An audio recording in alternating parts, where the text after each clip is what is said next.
तारीख पर तारीख, तारीख पर तारीख, तारीख पर तारीख मिलती रही है, लेकिन इंसाफ नमस्कार, नहीं कैसे मिला। हैं आप। हम लोग देख रहे हैं जी ला न्यूज़। इससे पहले हमने पढ़ा था कि पुलिस के उत्तराखंड पुलिस एक्ट 2007, उसमें हमने रिवीजन किया था। ये हमारा अध्याय 5 है, पुलिस और उसकी भूमिका कृत्य के बारे में। तो ये हम पढ़ चुके हैं, आपको रिवीजन करा रहे हैं। तो 39 क्या है, पुलिस की भूमिका कृत्य और कर्तव्य के बारे में। और उसके बाद हम इसके बाद गए थे हम आप पूरा एक बार रिवीजन करा देंगे ये ख़त्म होने के बाद। राजस्व पुलिस के क्षेत्र और कृत्य, ये एपीओ में आता है, एपीओ के लिए विशेष पढ़ाया जा रहा है। और हमारा 41 क्या है कि वरिष्ठ पुलिस अधिकारी और द्वारा अधिष्ठित अधिकारियों के कर्तव्य का पालन। कोई वरिष्ठ पुलिस अधिकारी उसके अधीनस्थ अधिकारी को विधि अथवा विधि सम्मत आदेश द्वारा सौंपे गए किसी कर्तव्य का निर्वाह कर सकता है, जहां कानून का व्यापक रूप से लागू करने या उससे किसी उल्लंघन से बचने के लिए आवश्यक अथवा समीचीन प्रतीत हो, या स्वयं अपने अथवा विधि सम्मत रूप से उसका कमान या प्राधिकरण के अधीन विधि सम्मत कार्रवाई करने वाले अधीनस्थ व्यक्ति के कार्य से उसकी कार्रवाई में सहायता कर सकता है, उसे अनुपूरक अधिकांत अथवा उसको रोक सकता है। तो क्या हो गया, 41 हमारा हो गया। फिर हमारा है 51, ये वरिष्ठ पुलिस अधिकारी द्वारा अधीनस्थ अधिकारी के कर्तव्य का पालन। अच्छा तो हो गया। तो हमारा 42वां क्या है, पुलिस अधिकारियों की ड्यूटी और उनकी तैनाती। यहाँ से हम लोग को पढ़ना था, ये सब हमने आपको रिवीजन कराया है। अगर आपने अभी तक हमारा पहला और दूसरा पार्ट नहीं देखा है तो देख सकते हैं, इसमें हमने पढ़ाया है। आज मैं लमसम ये करूँगा कि आज मैं ख़त्म कर दूँ, जिससे कि आपको आने वाले में परेशानी नहीं होगा और आपका पेपर बहुत जल्द है। और उसके बाद मैं रिवीजन करा दूंगा। इस अधिनियम के प्रयोजन, ये धारा 42 है, 42 से धारा 42 है। इस अधिनियम के प्रयोजनार्थ प्रत्येक पुलिस अधिकारी नियंत्रित ड्यूटी पर समझा जाएगा और किसी भी समय राज्य के किसी भाग या राज्य के बाहर पुलिस अधिकारी के रूप में उसे तैनात किया जा सकता है। जो पुलिस अधिकारी होता है उनकी ड्यूटी जब लगती है, ऐसा नहीं कि आपकी ड्यूटी लग गई है 12 घंटे की और कर्तव्य आपको दे दिया गया तो आप जाके सो जाएं टांग फैला के, ऐसा तो होगा नहीं। आपका कर्तव्य है कि आपकी ड्यूटी का पालन करना है और उसके बाद ही आपको समझा जाएगा कि आप यहाँ ड्यूटी करते हैं। और उसके बाद आपके कर्तव्य भी वही होगा कि आपकी ड्यूटी में जो करना चाहिए वही करिए, नहीं कि रोकना है, चेक करना है तो सबसे घूस लें, ऐसा बिल्कुल ना करें। राज्य के वो भी देख लीजिए, अब किसी भी राज्य के किसी भाग या राज्य के बाहर पुलिस अधिकारी के रूप में उसे तैनात किया जा सकता है। राज्य हो, राज्य के बाहर भी आपको तैनात किया जाता है। नहीं तो रोने लगते हैं कई लोग, मैं बाहर नहीं जाऊँगा, मैं यहाँ नहीं जाऊँगा, मैं वहाँ नहीं जाऊँगा। ऐसा कुछ नहीं करना होगा आपको। हमारी धारा 42 में क्या है कि पुलिस अधिकारी की ड्यूटी और उनकी तैनाती, ये तो हम बता चुके हैं। धारा 43 का पुलिस अधिकारी का किसी अन्य नियोजन में प्रवृत्त ना होना। कोई भी पुलिस अधिकारी जब तक उसे राज्य सरकार द्वारा ऐसा न करने को लिखित रूप से विशिष्ट रूप से अनुमति न दी जाए, इस अधिनियम के अधीन अपने कर्तव्य के विभिन्न किसी अन्य नियोजन या कार्यालय में चाहे जो भी कार्य नहीं करेगा। जब तक आपको आदेश न दिया जाए यहाँ जाइए तो आप वहाँ मत जाइए और ऐसा काम मत करिए। आपको आदेश नहीं है कि इसको गिरफ्तार करना, उसको गिरफ्तार करना, या आपको आदेश नहीं है उस जिले में जाके ड्यूटी करना जहां आपको निर्धारित किया जा रहा है और जिस राज्य सरकार आपको निर्धारित कर रही है वहीं जाना है, वही करना है। ऐसा नहीं कि दूसरा काम करना, आपको लगा दिया जाए बंदी रक्षा में आप चले गए ड्यूटी करने चौराहे पे, ऐसा कुछ नहीं करना है। जो कहा जाएगा वही करना होगा आपको। गुलाम राज्य सरकार को क्या पसंद है, गुलाम पसंद है, ठीक है। ये हमारा अगला है कि धारा 44, पुलिस अधिकारी का ड्यूटी आदि से विमुख हो जाना।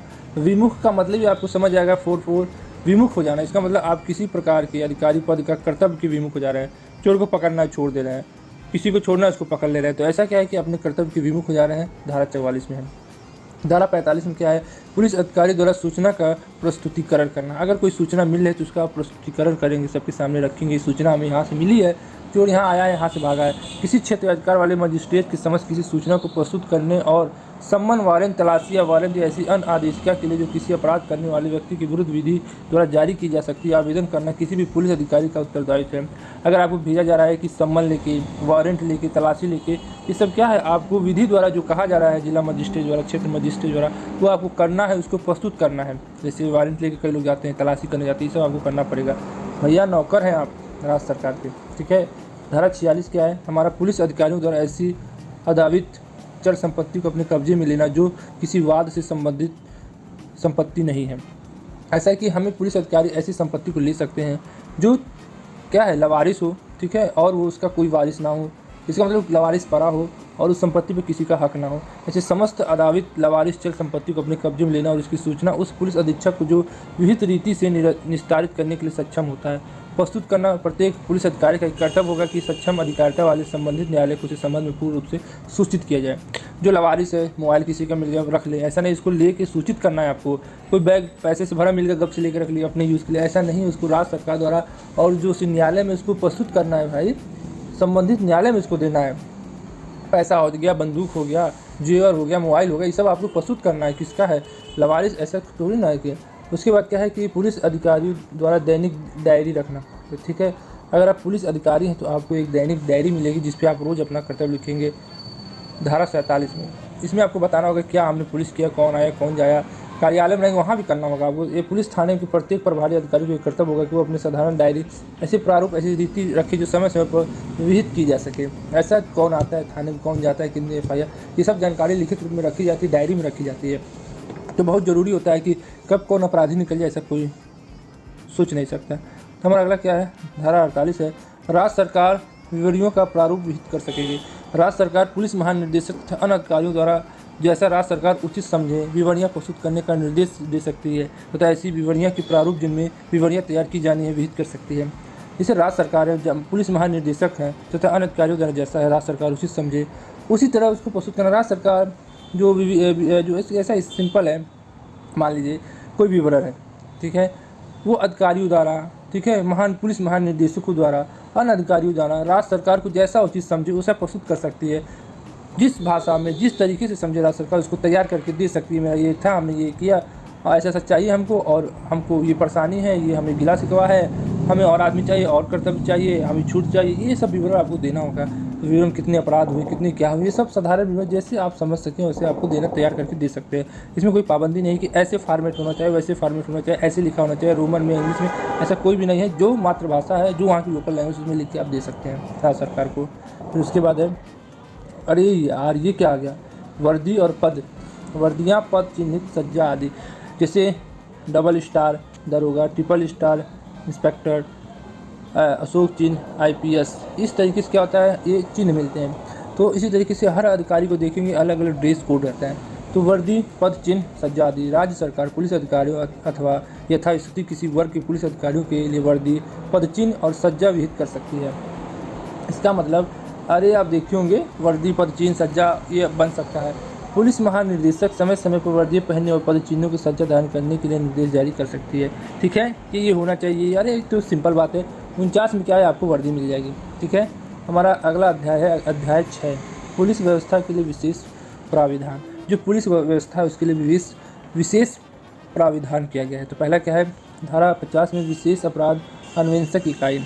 इसमें क्या होता है, राज्य सरकार एक अधिकारी के अधीन जिसका पद पुलिस उप निरीक्षक के स्तर से निम्न नहीं होगा, जिसका मतलब दरोगा से निम्न नहीं होगा, पुलिस जिले अथवा पुलिस थाने तो विशेष अपराध अन्वेषक इकाई सृजित कर सकती है और ऐसे अपराध भी निर्दिष्ट कर सकती है जिसके विषय में ऐसी इकाइयों का अन्वेषण कार्य करना होगा, ठीक है। इसमें अपने जो है ये जो दरोगा है वो अपने स्तर पर पुलिस थाने तो विशेष अपराध इकाई गठित कर सकता है, उसको लिख सकता है, उसके विषय में इकाइयों को कार्य करने के लिए कह सकते हैं। एकदम सिंपल है। यहाँ पे दूसरा क्या है कि ऐसी इकाइयों में तैनाती पुलिस अधिकारियों को पुलिस महानिदेशक की लिखित अनुमति से अत्यंत विशेष परिस्थितियों के सिवाय किसी अन्य ड्यूटी को नहीं लगाया जा सकता।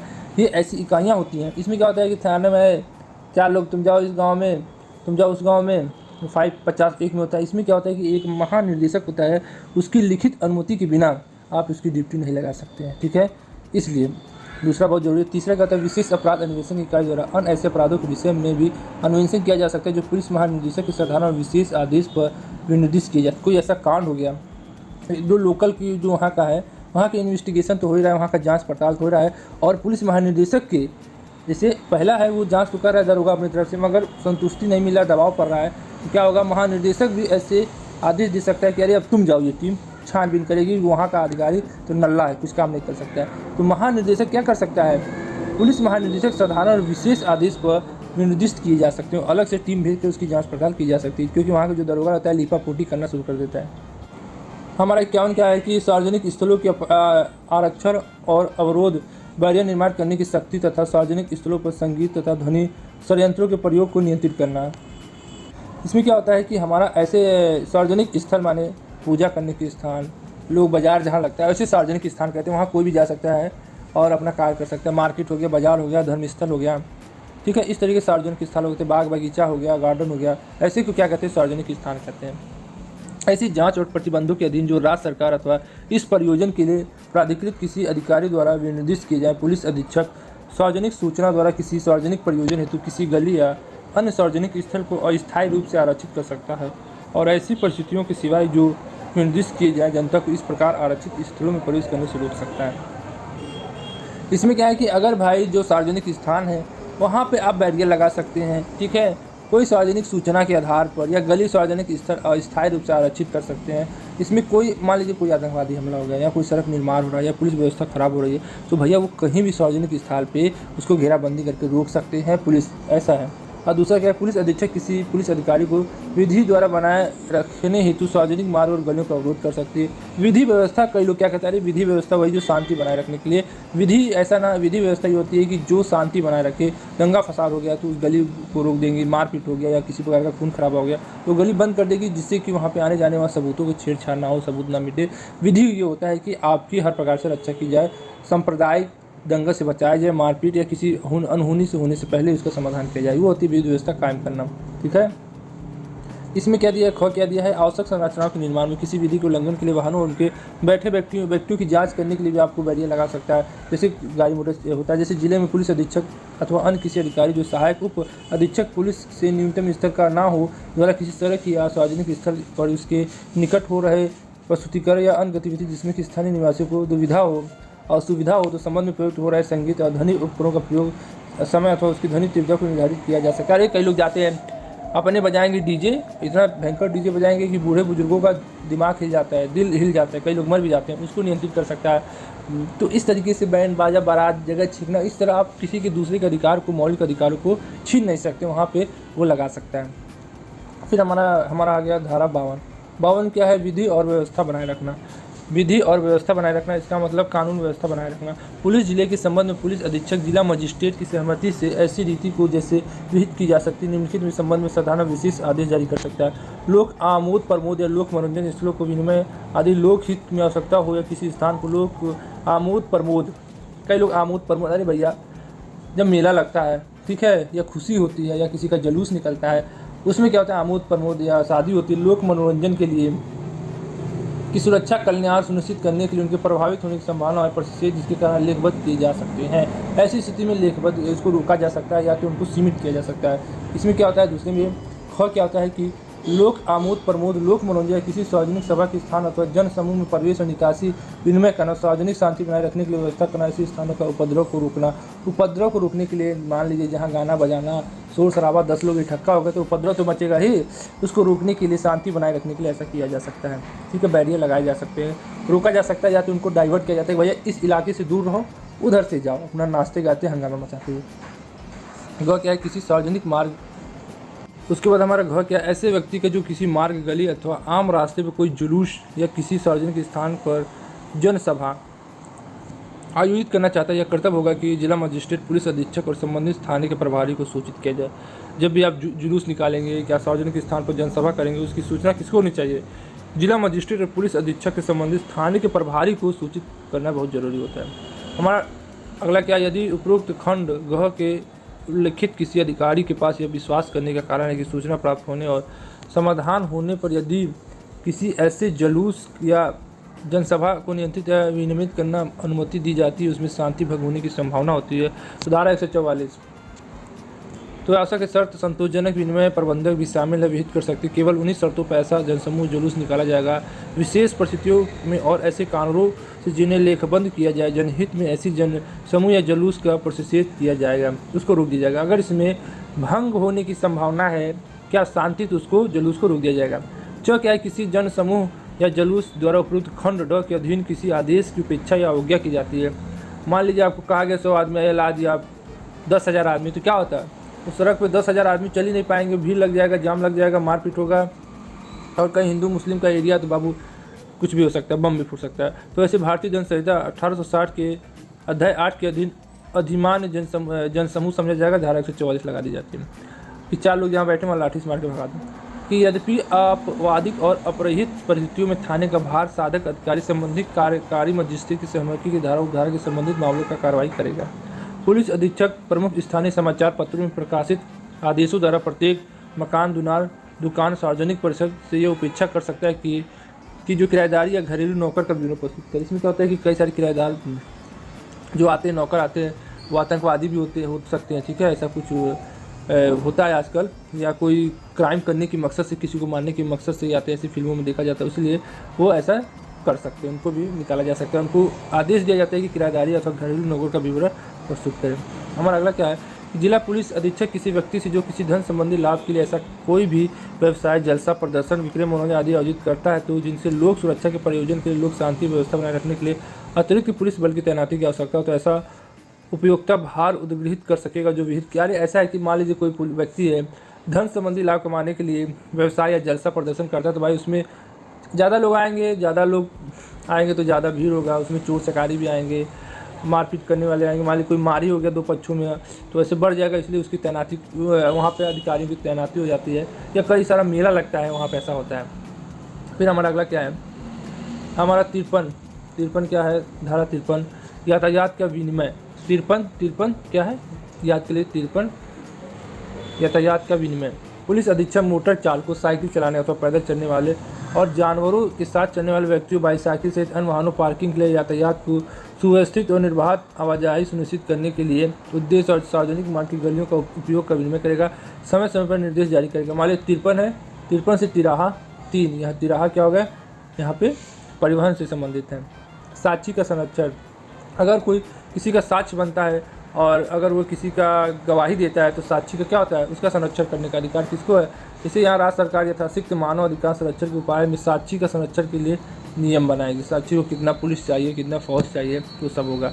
इसमें साक्षी की पहचान को, साक्षी के अन्य बातों को अतिरिक्त नियम रखा जाता है। इसमें साक्षी की नई पहचान स्थापित करने की अनुमति देना होता है। साक्षी उसके परिवार के अन्य संरक्षण की सुरक्षा प्रदान करने के लिए आवश्यक व्यवस्था करना होता है। भाई साक्षी है तो भाई उसको कोई मार सकता है ना। साक्षी का पुनः स्थापना के, साक्षी के लिए आवास प्रदान करना, साक्षी की संपत्ति के लिए परिवहन व्यवस्था करना, साक्षी की उपयुक्त व्यक्ति सहायता भी, पैसा वैसा देना भी होता है। तो भैया साक्षी है ना, उसका तो सब कोई गया। मान ली किसी के विरुद्ध नेता होता है कि विरुद्ध दे रहा है, या किसी डाकू को भाई, तो उसको आके मार ही देगा, खत्म साक्षी के खेला। तो इसलिए उसको की सुरक्षा देना ना होता है। साक्षी संरक्षण कार्यक्रम के प्रशासन से संबंधित किसी व्यक्ति को अपने कर्तव्य के पालन के लिए काल्पनिक नाम का उपयोग करने या काल्पनिक नामों के समर्थन के लिए प्रतिलेखन की अनुमति प्रदान करता है। साक्षी का नाम पता ना छाप के उसकी काल्पनिक नाम पता छाप के अखबारों में कर सकते हैं कि नहीं कि साक्षी कोई सब जाके ढूंढ के मार दे, गुंडे सब, ऐसा नहीं होना चाहिए। और अगला क्या है कि साक्षी का संरक्षण संबंधी विदेशी राज्य के बीच करार, अथवा अगर विदेशी राज्य उसके बीच में करार होना चाहिए कि मरे नाम और विदेशी राज्य जैसे उत्तर प्रदेश, बिहार से जो जुड़ा, उत्तराखंड विदेशी साक्ष्य के संबंध में खंड करना पड़ेगा। अन्य किसी कार्य करना जिसे राज्य सरकार साक्षी की सुरक्षा सुनिश्चित करने के लिए आवश्यक समझती है। 4 में क्या है, इस धारा के परिवर्तन में किसी कठिनाई को दूर करने के लिए राज्य सरकार ऐसे आदेश पारित कर सकती है जो उसे उचित समझे। ठीक है, हमारा अगला क्या है, धारा 55 क्या है, पुनः पीड़ित व्यक्ति का पुनर्वास। अगर कोई पीड़ित व्यक्ति है, उसको सताया गया है, मारा गया है, तो भैया उसका पुनर्वास भी करने की जिम्मेदारी किसको, राज्य सरकार की है। राज्य सरकार अपराधी पक्ष से पीड़ित व्यक्ति की सुरक्षा और संरक्षण के लिए सहायता के रूप में समुचित उपाय विहित कर सकती है। राज्य सरकार ऐसे अन्य आदेश पारित कर सके जैसा वो धारा के परिवर्तन में कठिनाई को दूर करने के लिए उपाय समझ सकते हैं। ग्रामीण क्षेत्रों में रक्षकों की भर्ती, भैया ग्रामीण क्षेत्रों में क्या कर सकती है, रक्षकों की भर्ती भी कर सकती है। एक पुलिस जिले में प्रत्येक गाँव अथवा गाँवों के समूह में इस निर्मित विहित नियमों के अनुसार विहित कार्यालय के लिए पुलिस अधीक्षक द्वारा भर्ती किया या रक्षक होगा। गांव तथा संबंधित गांव के समूह में रहने वाले 30 से 60 वर्ष के आयु के वर्ग का स्वस्थ व्यक्ति नियमानुसार निर्धारित वीरता के क्रम में रक्षक के रूप में भर्ती किए जाने के लिए पात्र होगा। भूतपूर्व सैनिक या अर्धसैनिक, होमगार्ड या स्वयंसेवक, प्रांतीय रक्षक, ये सब उसको गांव में रक्षक के लिए कर सकते हैं। डाकू डकैत या पहरा देने के लिए ये सब किया जाता है। फिर हमारा अगला क्या है, ऐसे किसी खिलाड़ी, भैया खिलाड़ी को ऐसे किसी खिलाड़ी जिसने राज्य स्तर पर जिला का प्रतिनिधित्व किया तथा अन्य कोई ऐसा व्यक्ति जो इसमें सक्षम हो, बरियार हो। ठीक है। हमारा तीसरा, किसी भी ऐसे व्यक्ति की भर्ती नहीं किया जाए जो निम्नलिखित निर्धारित निरर्थक रखता है। भैया वो अपराधी दोषी तो उसी को रक्षक बना दोगे, भक्षक कोई रक्षक तो कोई नहीं बनाएगा, दोषी को नहीं बनाया जाएगा। उसके बाद उसके विरुद्ध आपराधिक आरोप से संबंधित मामले पर या तो विचार किया जा रहा है या तो मामला अनुवेश, यार कोई अपराधी नहीं हो। ठीक है, कोई अपराधी को कोई नहीं बनाएगा रक्षक, भक्षक को कोई रक्षक नहीं बनाएगा। ग्राम रक्षक के रूप में सूचीबद्ध किसी व्यक्ति की पदोन्नति 3 वर्ष की होगी। जनपदीय पुलिस अधीक्षक द्वारा यह पदोन्नति बढ़ाई या कम की जा सकती है, परंतु किसी भी ग्राम रक्षक को उसकी सूचीबद्धता को चालू रखने के दौरान उसके समानुदेशक को हटाया जा सकता है। यदि वो धारा 3 की, अगर धारा 3 वही है कि अपराधी व्यक्ति है तो उसको हटाया जा सकता है, भक्षक को हटाया जा सकता है, मगर उसे 3 साल तक उसको बना सकते हैं। हमारा 57 के गांव का रक्षक अवैतनिक कार्यकर्ता होगा। गांव का रक्षक एक अवैतनिक कार्यकर्ता होगा, उसे लोक सेवक समझा जाएगा, जैसा कि भारतीय जनसंख्या अधिनियम 45 वर्ष 1860 में परिभाषित किया गया है। हमारा दूसरा क्या, उसे ऐसे मानदेय और जेब खर्च का भुगतान किया जा सकता है जो कि राज्य सरकार द्वारा समय समय पर निर्धारित किया जाएगा। उसको खर्चा भी मिलेगा मगर जो राज्य सरकार निर्धारित करेगी। गांव के रक्षक की पहचान, अच्छा बताइए, गांव में जो रक्षक बनते हैं, पहरेदार बनते हैं, उनका कितना मिलता है पैसा? 3000, 5000, 10,000, 15,000 कितना मिलता है बताइएगा। गांव में रक्षक की पहचान क्या होती है? धारा 58 बताया गया। पुलिस जिले में प्रत्येक रक्षक को पुलिस अधीक्षक या उसके द्वारा प्राधिकृत अधिकारी द्वारा पहचान के लिए एक बैज, वर्दी और फोटो पहचान पत्र निर्गत कराता है। दूसरा कि ऐसे व्यक्ति गांव का रक्षक न रहने पर पुलिस अधीक्षक या उसके द्वारा अधिकृत किसी अधिकारी को पहचान या बैज, वर्दी, फोटो पहचान पत्र और गाँव के रक्षक के रूप में उसके द्वारा रखे गए समस्त अभिलेख को दस्तावेज तत्काल सुपुर्द कर सकता है। हमारा 59 क्या है? धारा 59, रक्षक के कर्तव्य और उत्तरदायित्व। रक्षक के निम्नलिखित कर्तव्य और उत्तरदायित्व होंगे, जैसे गांव में किसी अपराध को घटने या विधि को व्यवस्था में परिस्थिति के संबंध में पुलिस थाने में यथाशीघ्र रिपोर्ट करना और अपराधियों को पकड़वाने में पुलिस की सहायता करना। अपराधी निवारण अथवा विधि के व्यवस्था की समस्या के निवारण की दृष्टि से गाँव में समान निगरानी रखना तथा उसके संबंध में पुलिस थाने को तत्परता को सूचित करना। हमारा अगला क्या है? किसी संगीन गतिविधि द्वारा संगीन व्यक्तियों को आने जाने अथवा गांव में किसी षड्यंत्र के संबंध में जिससे अपराध अथवा विधि और व्यवस्था भंग होने की संभावना हो, किसी सूचना के प्रति सतर्क और संवेदनशीलता रहना। ऐसी सूचना को पुलिस थाने में तुरंत पहुंचाना चाहिए। भैया कोई आतंकवादी घुसा जाए, कोई चोर घुसा जाए, ये नहीं कि गाँव वाले मिलकर किसी को मार के मुआ दे, बाद पता चले तो गाँव का पता कुछ नहीं है, तो ऐसा नहीं होना चाहिए। जब गार्ड कहे पुष्टि हो जाए तभी ऐसा करना चाहिए। कई लोग तो बच्चा चोर को नाम पे मार देते हैं, कई बार कांड भी हो चुका है। दंड प्रक्रिया संहिता 1973 की धारा 73 के दिन किसी व्यक्ति या व्यक्तियों को शास्त्रों, गोला बारूद, संपत्ति या किसी आपत्तिजनक अथवा संगीन वस्तु यदि कोई हो तो उससे अधिगृहित की गई हो तो गिरफ्तार करने या पुलिस थाने को सौंपने में किसी नागरिकता की अविलंब सहायता करनी चाहिए। यदि गिरफ्तार व्यक्ति कोई महिला हो तो पुलिस रक्षक के साथ ही महिला जाएगी। अगर भैया कोई व्यक्ति है वो गोला बारूद के साथ आपत्तिजनक पकड़ा गया है, ठीक है, आपत्तिजनक वाला नहीं कि मतलब गोला बारूद बंदूक है, डाकू है, उसके साथ पकड़ा गया तो भैया उसको क्या तुरंत उसको महिला थाना में पहुंचा जाएगा और महिला है तो उसको महिला गिरफ्तार करेगी, पुरुष नहीं। ठीक है। पुरुष में आने तक अपराध की स्थल पर सुरक्षा और पर्यवेक्षक नियामक समग्र रूप में यह सुनिश्चित करना होगा उसके साथ सुख दर्शकों अथवा किसी अन्य व्यक्ति द्वारा छेड़छाड़ नहीं की गई है। कई लोग महिला हो गए भाई सुंदर है तो कई पुलिस वालों का मन डंडोल जाता है या किसी गाँव के आदमी का मन डंडोल जाता है तो क्या करता है उसके साथ छेड़खानी कर सकते हैं, इसलिए उसको ये सब रखा जाएगा ध्यान। पुलिस अधीक्षक द्वारा साधारण विशेष आदेश के माध्यम से विहित गाँव में ऐसी गतिविधियों और घटनाओं की रिपोर्ट करने के लिए उनका अपराध विधि का व्यवस्था होता है। ठीक है। हमारा अगला क्या है कि तथा अन्य पुलिस व्यवस्था के संबंध में होगा निम्नतम अवधियों के अंतराल में पुलिस थाने का प्रभारी से भेंट करना होगा, विहित अभिलेख का रजिस्टर करना। अरे न्यूनतम अवधि के अंतराल पर पुलिस थाने में जाके उसको भेंट भी करना होगा, ठीक है, जो रक्षक है। विहित अभिलेख और रजिस्टर को रखना होगा। पुलिस व्यवस्था की संबंधी जनता की शिकायतों और प्रतिवादियों को रिकॉर्ड करना होगा। अरे किसी का रक्षक बन गए हो और किसी की समस्या में सुन नहीं रहे, दारू पी के बस सो रहे हैं, पैसा सरकार से मिल रहा है, तो ऐसा नहीं करना है। उनकी शिकायतों को सुनना है और रिकॉर्ड रखना है। गांव में विधि की व्यवस्था के संबंधित मामलों ग्राम पंचायत से संपर्क बनाना है। और अगला क्या है, ऐसे अन्य साधारण कर्तव्यों का पालन जैसे जिला मजिस्ट्रेट और पुलिस अधीक्षक निर्देश करता है और पालन है जो जिला मजिस्ट्रेट निर्देश करते हैं कि ऐसा करो वैसा करो, वहाँ जाओ यहाँ जाओ, ये सब भी करना पड़ता है। ग्राम रक्षक दल, अब भैया एक रक्षक तो ये दल है, माने दल में 3 या 4 लोग हो सकते हैं। पुलिस अधीक्षक जब 60 क्या है दल, ठीक है, 6 लोग भी हो सकते हैं।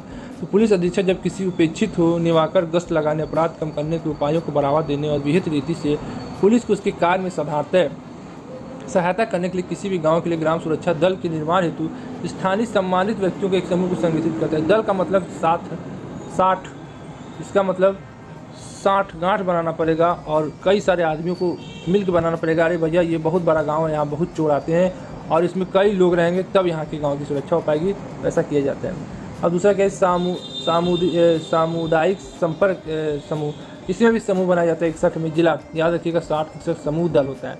जिला पुलिस अधीक्षक पुलिस बल और उसके कर्तव्यों के निर्वाह में सहायता करने के लिए प्रत्येक पुलिस थाने के लिए सामूहिक समुदाय में प्रतिनिधियों को गठित कर या एक से अधिक समुदाय, जैसे समुदाय तो जानते हैं, कोई ये समुदाय का, कोई वो समुदाय, कोई आसी है, पासी है, यादव है, अहीर, जाट है, चमार है, ठाकुर है, ब्राह्मण है, ऐसे समुदायों को बनाया जाएगा या तो सबको मिला के बनाया जाएगा। ऐसे समुदाय को बना के और उससे संपर्क किया जाएगा। अरे भैया समुदाय संपर्क हेतु ऐसे कृत्यों का पालन करें जिसके लिए उत्तरदायी जो विहित में किया जाएगा वो लोकहित में किया जाएगा और उनका कर्तव्य होगा कि भैया उनका संपर्क करना और सूचना प्रदान करना। ठीक है, हमारा अब अगला आ गया है अध्याय 7, सार्वजनिक व्यवस्था और आंतरिक सुरक्षा के संदर्भ में पुलिस व्यवस्था। सार्वजनिक व्यवस्था, आंतरिक सुरक्षा के संदर्भ में पुलिस व्यवस्था शुरू हो गया है 7वां अध्याय। 7वां अध्याय में क्या है, सार्वजनिक व्यवस्था आंतरिक सुरक्षा के संदर्भ में पुलिस व्यवस्था। इसमें क्या है, 62 धारा क्या है, 62 आंतरिक सुरक्षा योजनाएं क्या होती हैं। पुलिस महानिदेशक राज्य सरकार के अनुमोदन से सार्वजनिक व्यवस्था और संपूर्ण राज्य की सुरक्षा संबंधी समस्याओं के समाधान हेतु आंतरिक सुरक्षा योजना बनाएगा। जिले की आंतरिक सुरक्षा योजना जिले के जिला मजिस्ट्रेट और पुलिस अधीक्षक द्वारा संयुक्त रूप से तैयार की जाएगी। भैया बड़े लोग हैं तो जिला मजिस्ट्रेट पुलिस अधीक्षक द्वारा ही संयुक्त रूप से तैयार की जाएगी। आंतरिक सुरक्षा योजना आवश्यकता अनुसार कम से कम 3 वर्ष में एक बार पुनरीक्षण और पुनर्लोकन किया जाएगा। ये भी पूछा जाएगा कितने साल में आंतरिक सुरक्षा का पुनरीक्षण होता है, पुनर्लोकन होता है, तो कम से कम 3 वर्ष में। यह परंतु यह कि पुनर्लोकन का कार्य पूर्ववर्ती पुनरीक्षण पुनर्विलोकन की तारीख से 3 वर्ष की समाप्ति से पहले पूरा किया जा सकता है। तीसरा कि आंतरिक सुरक्षा योजना की अन्य बातों के साथ साथ किसी महत्वपूर्ण और स्थापना आदि उस क्षेत्र में स्थित हो उसके अतिस्थान और स्थापना की सुरक्षा के संबंधित सिविल प्रशासन और पुलिस की भूमिका को शामिल किया जाता है। ठीक है, पुलिस को भी इसमें शामिल किया जाता है। आंतरिक सुरक्षा योजना तैयार करते समय पुलिस महानिदेशक, जिला मजिस्ट्रेट, पुलिस अधीक्षक यथास्थिति विशिष्ट विधि और व्यवस्था संबंधित समस्याओं की आकस्मिकताओं की रक्षा हेतु आवश्यकता को भी ऐसी परिस्थितियों में उत्पन्न हो सकती है ध्यान में रखेंगे। तो ये सब भैया मिल के सब कुछ बैठ के बनाते हैं। ठीक है, उसके बाद आंतरिक सुरक्षा योजना में नागरिक प्रशासन, पुलिस और राज्य सरकार के अन्य विभागों द्वारा की जाने वाली कार्रवाई के लिए नियमित रूप से अद्यावधित या व्यापक मानव परिचालन प्रक्रिया को शामिल भी किया जाता है। अब हमारा आ गया अध्याय 8, पुलिस की जवाबदेही। अगर पुलिस कोई कांड करती है, गोली चलाती है, मारती है, गिरफ्तार करती है, कुछ भी करती है तो उसकी जवाबदेही कहाँ होगा। 63 में क्या होगा, 6 और 3, 63 में 3 तिगारा काम बिगाड़ा, तो 63 में क्या होगा, हमारा जो भी जवाबदेही होगा पुलिस का वो 63 के अधीन होगा। पुलिस की जवाबदेही के लिए अतिरिक्त तंत्र, वर्तमान तंत्रों और विभागीय प्राधिकारों और कृत्यों, कर्तव्यों तथा उत्तरदायित्वों के अतिरिक्त पुलिस की जवाबदेही इस अध्याय में वर्णित आंतरिक तंत्र के माध्यम से और अधिक सुनिश्चित की जाएगी। इसमें क्या है, 8वां है, इसमें आचरण के लिए जवाबदेही। राज्य और जिला पुलिस शिकायत प्राधिकरण राज्य सरकार की धारा 71 में दिए गए कृत्यों के निर्वहन के लिए एक राज्य पुलिस शिकायत प्राधिकरण का गठन करेगी, जिससे में एक अध्यक्ष तथा अधिकतम 4 अन्य सदस्य होंगे। दूसरे का कर राज्य में राजस्व पुलिस व्यवस्था एवं रेगुलेटर पुलिस व्यवस्था परिचालित होने की दृष्टिगत रखते हुए कुमाऊं मंडल के जिलों के लिए जिला नैनीताल के हल्द्वानी में जिला शिकायत प्राधिकरण गठित की जाएगी। इस प्राधिकरण का क्षेत्राधिकार कुमाऊं मंडल के समस्त जिलों अथवा नैनीताल, उधम सिंह नगर, अल्मोड़ा, बागेश्वर, चंपड़ा, पिथौरा में होगा। तो भैया ये कहाँ से होगा, ये जिला याद के लिए नैनीताल, उधम सिंह, अल्मोड़ा, बागेश्वर और चंपावत और पिथौरागढ़ में इसका होगा। पुलिस रेगुलेटिंग व्यवस्था होगी, इसको याद रख लीजिएगा। उसके बाद क्या है, उक्त क्रम में ही गढ़वाल मंडल के जिलों के लिए जिला देहरादून के लिए देहरादून जिले में शिकायत प्राधिकरण गठित की जाएगी। देहरादून में ही शिकायत गठित की जाएगी। इस प्राधिकरण का क्षेत्राधिकार गढ़वाल मंडल के समस्त जिलों अथवा देहरादून, हरिद्वार, पौड़ी, चमौली, रुद्रपुर, टिहरी और उत्तरकाशी में होगा। फिर बढ़ते अगले, हमारा 65 में क्या है, राज्य पुलिस शिकायत प्राधिकरण की संरचना। राज्य पुलिस शिकायत प्राधिकरण में एक अध्यक्ष अधिकतम 4 अन्य सदस्य होते हैं। एक अध्यक्ष होगा और अधिकतम 4 अन्य सदस्य हो सकते हैं, पूछेगा। उसके बाद जिला पुलिस शिकायत प्राधिकरण की संरचना। प्रत्येक जिला पुलिस शिकायत प्राधिकरण में एक अध्यक्ष और 2 अन्य सदस्य होंगे। एक अध्यक्ष और 2 अन्य सदस्य होंगे और उसमें राज्य पुलिस शिकायत प्राधिकरण में एक अध्यक्ष और 4 अन्य सदस्य होंगे। फिर उसके बाद क्या है कि राज्य जिला पुलिस शिकायत प्राधिकरण की सदस्यता के लिए अपात्र है। इसमें कौन से जो जिला पुलिस शिकायत प्राधिकरण के सदस्य होंगे अपात्र होंगे? तो भारत का नागरिक नहीं है वो नहीं होगा, जिसकी उम्र 70 वर्ष से अधिक है वो नहीं होगा, किसी पुलिस सैन्य सभा संगठन में कार्यरत है उसको भी नहीं होगा, लोक सेवा के रूप में कार्य कर रहा है वो भी नहीं होगा, एक निर्वाचित पद पर कार्य कर रहा है जिसमें सांसद अथवा विधायक या स्थानीय निकाय का सदस्य भी शामिल है वो भी नहीं होगा। क्या है किसी ऐसे संगठन का सदस्य या किसी प्रकार से उससे संबंध जिससे विद्यमान विधि के अधीन विधि विरुद्ध घोषित किया गया वो भी अपराधी को भी नहीं होगा इसमें। फिर क्या किसी राजनीतिक दल का सदस्य या पदाधिकारी भी नहीं होगा, किसी अपराध के लिए दोषी ठहराया गया जिसके विरुद्ध किसी न्यायालय में अगर उसके आरोप है और न्यायालय में कार्रवाई हुआ है उसकी तारीख पे लगी है तो वो भी नहीं होगा। और विकृत चित्त इसका मतलब लूंगा लंगड़ा भी इसके न्यायालय के समक्ष घोषित कर दिया गया वो भी नहीं होगा। नियुक्ति राज्य सरकार पुलिस शिकायत प्राधिकरण का अध्यक्ष उच्चतम न्यायालय के सेवानिवृत्त न्यायाधीश होंगे। राज्य पुलिस शिकायत प्राधिकरण के अध्यक्ष की नियुक्ति राज्य सरकार द्वारा उच्च न्यायालय के मुख्य न्यायाधीश द्वारा सुलझाए गए सेवानिवृत्त न्यायाधीश के पैनल से की जाएगी। उसके बाद राज्य पुलिस शिकायत प्राधिकरण के सदस्यों की नियुक्ति राज्य सरकार द्वारा की जाएगी। ठीक है, इसमें रिटायर्ड जज होंगे उच्चतम न्यायालय के। ठीक है, उच्चतम न्यायालय और उच्च न्यायालय के ये भी हो सकते हैं। ठीक है, उसके बाद राज्य मानव अधिकार लोकायुक्त सेवा आयोग द्वारा तैयार किए गए नामों के पैनल से की जाएगी तथा राज्य मानव अधिकार भी इसमें घुसा है, लोकायुक्त भी घुसा है तथा राज्य लोक सेवा आयोग द्वारा सदस्यों के चयन हेतु नामों के पैनल को सेवानिवृत्त सिविल सर्वेंट पुलिस अधिकारी अन्य विभागों से सेवानिवृत्त अधिकारियों तथा सिविल सोसाइटी से की जाएगी। इतने लोगों की जाएगी भाई, ये सब याद रखना पड़ेगा आपको। ठीक है, उसके बाद जिला पुलिस शिकायत प्राधिकरण के अध्यक्ष के पद पर सेवानिवृत्त जिला जज की नियुक्ति किया जाएगा। जिला पुलिस शिकायत प्राधिकरण के अध्यक्ष की नियुक्ति राज्य सरकार द्वारा उच्चतम न्यायालय मुख्य न्यायाधीश अथवा उनके द्वारा नामित उच्च न्यायालय के या मुख्य न्यायाधीश द्वारा सुलझाए गए नामों के पैनल से की जाएगी। फिर इतने लोगों के सुझाव से किया जाएगा भाई, ऐसे थोड़ी ना हो जाएगा। जिला पुलिस शिकायत प्राधिकरण के सदस्यों की नियुक्ति राज्य सरकार द्वारा राज्य मानव अधिकार लोकायुक्त राज्य लोक सेवा आयोग द्वारा तैयार, ये तो 3 याद रखिएगा, दिए गए नामों के पैनल में से की जाएगी तथा राज्य मानव अधिकार लोक आयुक्त राज्य लोक आयुक्त आयोगों द्वारा सदस्यों के चयन हेतु नामों के पैनल सेवानिवृत्त सिविल सर्वेंट पुलिस अधिकारी अन्य विभागों के सेवानिवृत्त अधिकारियों द्वारा सिविल सोसाइटी से तैयार की जाएगी। इतना याद रखिएगा। उसके बाद है उत्तराखंड अधिनियम 27 वर्ष 2018 की धारा 3 का विस्थापित, फिर 4A का विस्थापित, फिर 4(2) का अंत स्थापित या 5 का प्रतिस्थापित।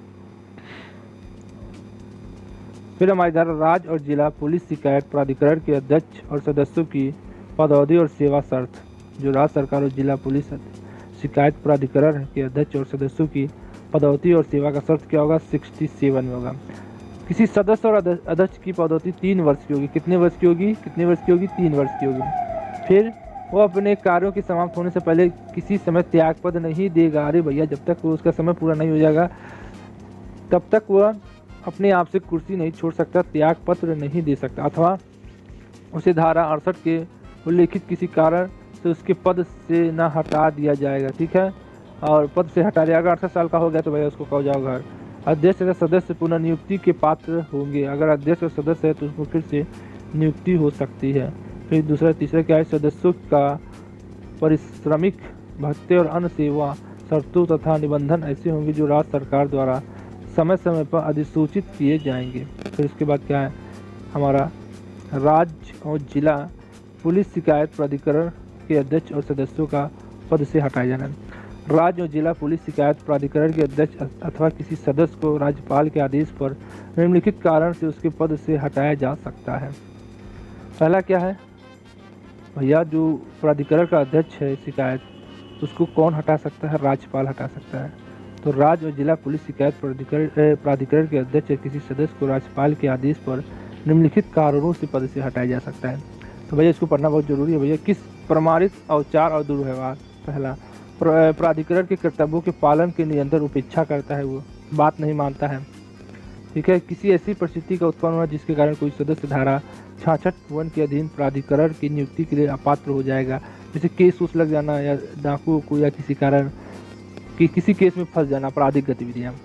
घ किसी सदस्य द्वारा अपने पद के कर्तव्यों के अतिरिक्त अपने पद पर कार्य करते हुए किसी अन्य वैतनिक नियुक्ति कहीं कार्य कर रहे हैं, यहाँ कहीं और से भी वेतन प्राप्त कर रहे हो, कोई और भी काम करने लगे तो उसको हटाया जा सकता है। फिर क्या है, राज्य और जिला पुलिस शिकायत प्राधिकरण के कर्मचारी 69, याद रहेगा 69 तो आपको याद रहेगा। राज्य सरकार प्राधिकरण के सदस्यों के लिए कर्मचारी की व्यवस्था किया जाएगा। कर्मचारियों की संख्या राज्य सरकार द्वारा विहित की जाएगी, राज्य सरकार द्वारा विहित की जाएगी कर्मचारियों की संख्या। प्राधिकरण तथा अधिकारियों का चयन किसी प्रक्रिया के जो अनुसार किया जाएगा जो सरकार द्वारा विहित की गई है, या कर्मचारी का पारिश्रमिक तथा अन्य सेवा शर्त और निबंधन समय समय पर राज्य सरकार द्वारा अधिसूचित किया जाएगा। और 5वां, राज्य जिला पुलिस शिकायत प्राधिकरण में फाइल इंक्वायरी के लिए CID और इंटेलिजेंस विजिलेंस एवं अन्य जांच एजेंसियों से सेवानिवृत्त प्राधिकारियों को आवश्यकता अनुसार संयुक्त किया जा सकता है। ठीक है, ये सब होगा। फिर उसके बाद हमारा क्या है 70, कार्य संचालन। राज्य पुलिस शिकायत प्राधिकरण अपने तथा जिला पुलिस शिकायत प्राधिकरण के कार्य संचालन के लिए राज्य सरकार को अनुमोदित एवं स्वयं नियम बना सकते हैं। ये कह लीजिए उत्तराखंड अधिनियम 27 वर्ष 2018 की धारा 6 द्वारा शीर्षक प्रतिस्थापित किया गया है, फिर से स्थापित किया गया है, और धारा 7 को प्रतिस्थापित किया गया है, और धारा 8(1) द्वारा शीर्षक प्रतिस्थापित किया गया है, और धारा 2 द्वारा उसको अंत स्थापित किया गया है, और 9 धारा को प्रतिस्थापित फिर से स्थापित किया गया है। यहाँ पे क्या, राज्य सरकार 71, ठीक है। 71 क्या है हमारा, राज्य पुलिस शिकायत प्राधिकरण की कृत, भैया इसकी कृत भी है, कार्य भी है। इसमें क्या है, राज्य पुलिस शिकायत प्राधिकरण अपर पुलिस अधीक्षक, ठीक है, अपर पुलिस अधीक्षक उससे उच्च स्तर के पुलिस अधिकारियों के विरुद्ध शिकायत की जांच करेगी, ठीक है, पहला जांच करेगी। उसके बाद प्राधिकरण उसके द्वारा सीधे प्राप्त औचार की शिकायतें आगे कार्रवाई के लिए राज्य सरकार के गृह विभाग को अग्रेसित करेगी, परंतु यह कि गुमनाम शिकायत पर कोई संज्ञान नहीं लिया जाएगा। कोई गुमनाम है उस पर कोई संज्ञान नहीं लिया जाएगा। हमारी अगली धारा क्या है, हमारी अंतिम धारा क्या, राज्य पुलिस शिकायत प्राधिकरण कृत।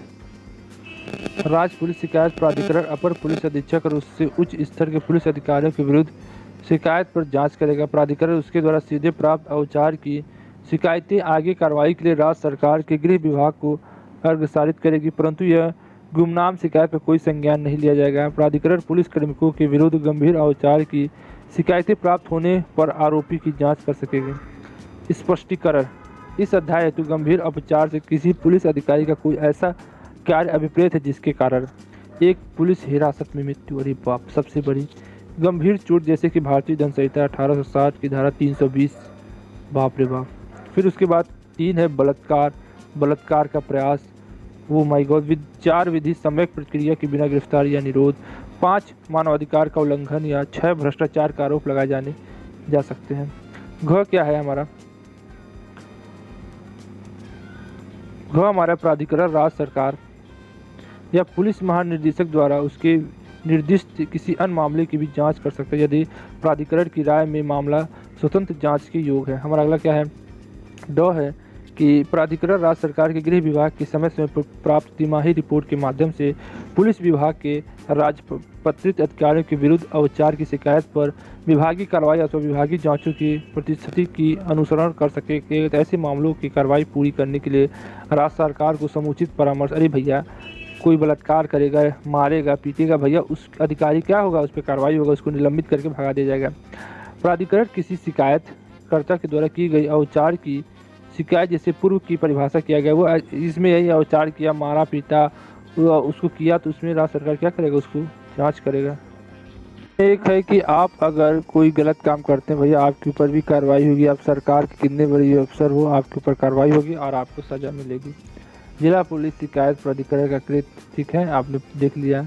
इसमें ख में क्या है, जिला पुलिस शिकायत प्राधिकरण गंभीर कदाचार जैसे पुलिस अभिरक्षा में मृत्यु, गंभीर चोट, बलात्कार के अतिरिक्त पुलिसकर्मियों द्वारा जबरन वसूली, भूमि भवनों का अवैध कब्जा आदि अन्य गंभीर घटनाएं जिस पर पद का दुरुपयोग परिलक्षित हो जांच करेगी तथा विभागीय आपराधिक कार्रवाई की संतुष्टि करेगी। इसका मतलब अगर कोई किसी को मार देता है, गंभीर चोट कर करता है, किसी का बलात्कार कर देता है, किसी की ज़मीन छीन लेता है, भूमि भवन पर अवैध कब्जा कर लेता है, तो उस पुलिस के खिलाफ भी कार्रवाई की जाएगी। ऐसा नहीं कि उस पर कार्रवाई नहीं की जाएगी, भैया सब पे कार्रवाई की जाएगी।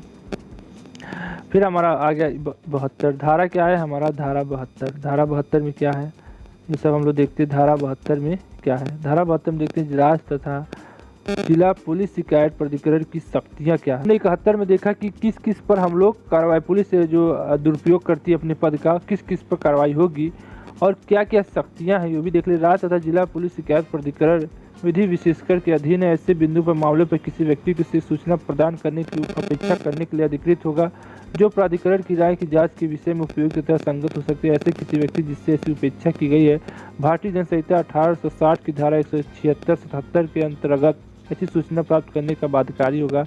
कोई विशेष सूचना, विशेष अधिकार है, ठीक है, उसके माल जान हानि पर अधिकृत हो रहा है, तो धारा 176-177 के अंतर्गत सूचना प्राप्त करने का बाध्यकारी होगा। उसके बाद राज्य और जिला पुलिस शिकायत प्राधिकरण को इस अध्याय के अंतर्गत अपने कर्तव्य के निर्वाह के लिए सिविल न्यायालय की शक्तियां प्राप्त हैं। सिविल न्यायालय की इसकी शक्तियां प्राप्त है। ऐसे मामलों जिन्हें राज्य जिला पुलिस शिकायत प्राधिकरण द्वारा सीधे जांच की जाएगी, प्राधिकरण जांच पूर्ण होने पर अपने निष्कर्ष से राज्य सरकार को सूचित कर सकेगा कि उपयुक्त गठन राज्य जिला पुलिस शिकायत प्राधिकरण द्वारा किसी अपचार पुलिसकर्मी के विरुद्ध अनुशासनात्मक कार्रवाई के संबंध में अनुशंसा की जाएगी, वह राज्य सरकार के बाध्यकारी होगा। अर्थात उक्त प्राधिकरणों के द्वारा की गई अनुशंसा क्रम में अपचारिक पुलिस कर्मियों के विरुद्ध कार्रवाई का प्रारंभ किया जाएगा। न्यायसंगत न्याय के सिद्धांत के अनुसार सुनवाई को पर्याप्त अवसर देकर नोटिस देकर विधि के अनुसार कार्रवाई राज्य सरकार द्वारा संपादित की जाएगी। यदि राज्य पुलिस शिकायत प्राधिकरण द्वारा किसी अपचारिक पुलिसकर्मी के विरुद्ध अनुशासनात्मक कार्रवाई की अनुशंसा की जाती है, तो ऐसी परिस्थिति में संबंधित अपचारिक कर्मिक द्वारा उसे भारतीय संविधान द्वारा प्रदत्त संवैधानिक अधिकार के अनुसार सक्षम न्यायालय में चुनौती दी जा सकती है। इसमें अगर पुलिस शिकायत प्राधिकरण द्वारा अपचारिक पुलिसकर्मी के विरुद्ध अनुशासनात्मक कार्रवाई की अनुशंसा की जाती है, तो ऐसी परिस्थिति में संबंधित अपचारिक कर्मी द्वारा उसे भारतीय संविधान के उस पर सक्षम क्या कर चुनौती भी दे सकता है। भैया आपके ऊपर कोई आरोप लगा रहा है तो आप भी उसकी चुनौती दे सकते हैं। उसके बाद राज्य जिला पुलिस प्राधिकरण शिकायत प्राधिकरण की रिपोर्ट। राज्य पुलिस शिकायत प्राधिकरण प्रत्येक कैलेंडर वर्ष की समाप्ति पर समेकित रूप से वर्षीय रिपोर्ट तैयार करेगा, जिसमें अन्य बातों का अतिरिक्त निम्नलिखित बात समावेश है। क्या क्या है? जैसे गंभीर हमारा क्या है? गंभीर अवचार के मामले की संख्या की प्रकार जिनकी उनके द्वारा जांच की जाएगी। गंभीर अवचार के मामले में संख्या के प्रकार और शिकायतकर्ता द्वारा शिकायत की विभागीय जांच से असंतुष्ट होने पर संदर्भित की जाएगी। उपरोक्त ख के निर्देशित मामलों सहित ऐसे मामलों की संख्या और प्रकार जिनमें उसके द्वारा पुलिस को आगे की कार्रवाई के लिए परामर्श और निर्देश दिया जाएगा। घ क्या है? राज्य में पुलिस कर्मियों द्वारा किए गए अवचार को स्वरूप जिन्हें चिन्हित किया गया है और ग पुलिस की जवाबदेही बढ़ाने के उपायों की संबंधित सिफारिश की जाएगी। उसमें औपचार की बात बताया गया, उसमें सिफारिश की जाएगी। प्राधिकरण की वार्षिक रिपोर्ट राज्य की विधानसभा के समक्ष रखी जाएगी। प्राधिकरण उन विशेष मामले संबंधित जिनकी द्वारा सीधे जांच की गई वो भी करा जाएगा। धारा 74 में है कि कोई भी व्यक्ति पुलिस कर्मियों के किसी अवचार या गंभीर अवचार से संबंधित शिकायत प्राधिकरण दर्ज करा सकता है, परंतु यह कि संबंधित द्वारा कोई शिकायत स्वीकार नहीं की जाएगी यदि विधि द्वारा स्थापित किसी अन्य प्राधिकरण अथवा किसी न्यायालय द्वारा उस पर शिकायत की विषय वस्तु की जाँच की जा रही है। ठीक है, धारा 74 से लेके धारा 78 तक हम पार्ट 4 में पढ़ेंगे। ठीक है, पार्ट 4 ये हमारा पार्ट 3 हो गया है, अब पार्ट 4 में पढ़ेंगे।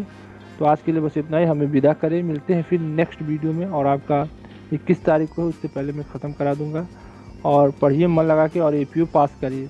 आज के लिए बस इतना ही। जय हिंद। या तारीख, अगर आप उन्हें इंसाफ नहीं दे सकते तो बंद कीजिए।